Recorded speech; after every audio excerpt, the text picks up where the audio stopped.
Mateus capítulo 11. Naquela ocasião, Jesus passou pelas lavouras de cereal no sábado.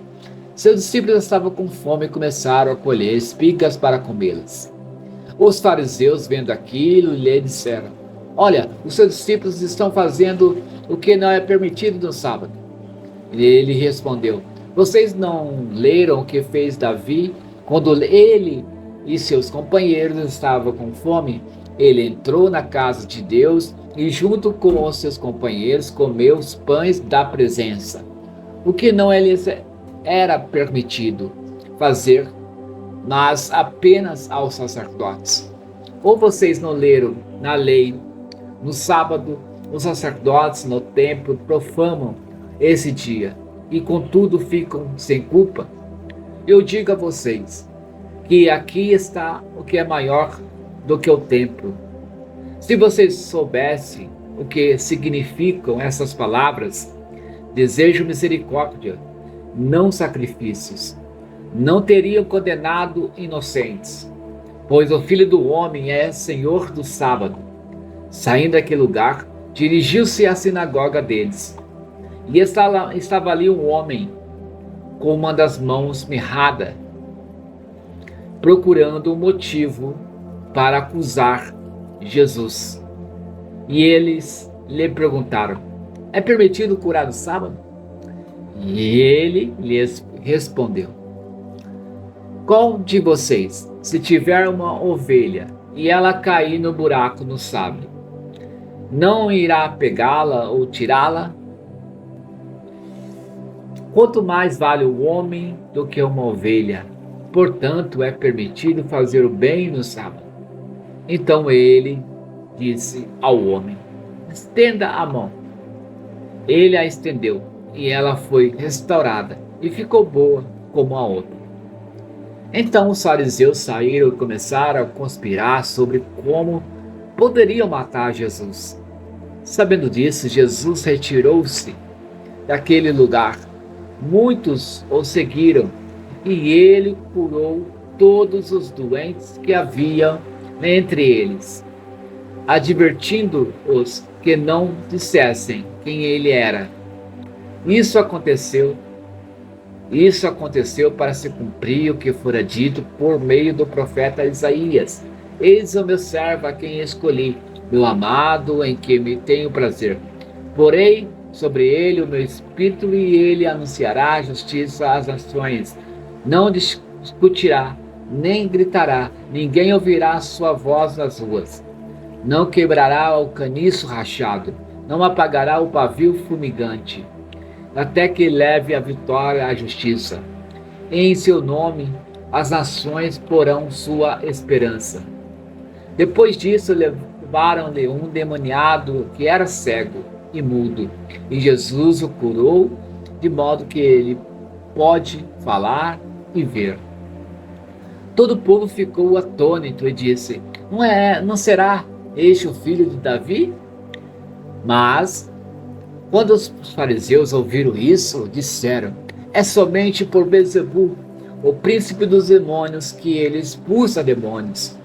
Jesus, conhecendo seus pensamentos, disse-lhes: Todo reino dividido contra si mesmo será arruinado, e toda cidade ou casa dividida contra si mesma não subsistirá.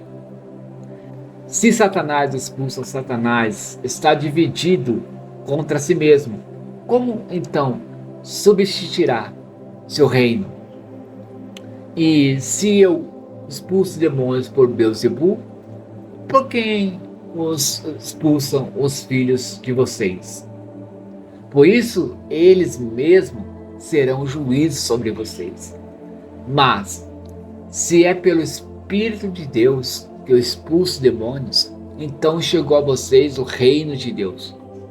Ou, como alguém pode entrar na casa do homem forte e levar dali seus bens sem antes amarrá-lo?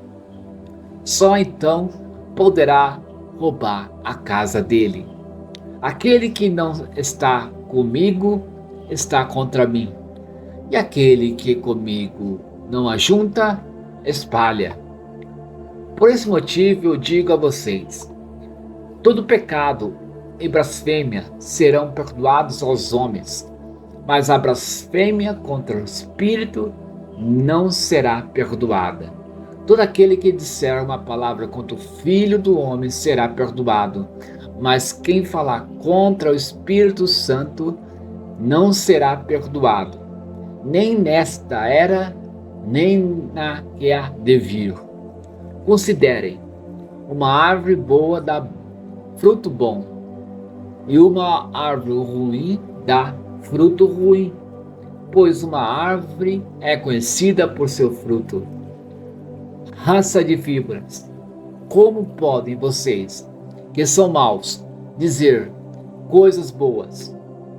Pois a boca fala do que está cheio o coração. Homem bom do seu bom tesouro tira coisas boas, e o homem mau do seu mau tesouro tira coisas más. Mas eu digo que no dia do juízo, os homens haverão de dar conta de toda a palavra inútil que tiverem falado, pois por suas palavras vocês serão absorvidos, e por suas palavras serão condenados. Então, alguns dos fariseus e mestres da lei lhe disseram: Mestre, queremos ver um sinal milagroso feito por ti. E ele respondeu: Uma geração perversa e adúltera pede um sinal milagroso, mas nenhum sinal será dado, exceto o sinal do profeta Jonas. Pois assim como Jonas esteve 3 dias e 3 noites no ventre de um grande peixe, assim o Filho do Homem ficará 3 dias e 3 noites no coração da terra. Os homens de Nínive se levantarão no juízo com esta geração e a condenarão, pois eles se arrependeram com a pregação de Jonas, e agora está aqui o que é maior do que Jonas. A rainha do sul se levantará no juízo com esta geração e a condenará, pois ela veio dos confins da terra para ouvir a sabedoria de Salomão. E agora está aqui o que é maior do que o Salomão. Quando um espírito imundo sai de um homem, passa por lugares áridos, procurando descanso. Como não o encontra, diz: voltarei para a casa de onde saí. Chegando, encontra a casa desocupada, varrida e em ordem.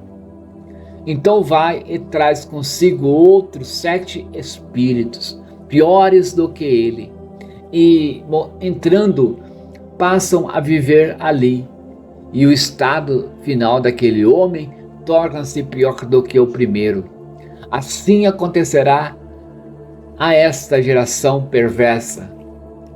Falava ainda Jesus à multidão quando sua mãe e seus irmãos chegaram ao lado de fora, querendo falar com ele. Alguém lhe disse: tua mãe e teus irmãos estão lá fora e querem falar contigo. Quem é minha mãe? E quem são os meus irmãos? Perguntou ele. E, estendendo a mão para os discípulos, disse: aqui estão minha mãe e meus irmãos. Pois quem faz a vontade de meu Pai, que estás nos céus, este é meu irmão, minha irmã e minha mãe.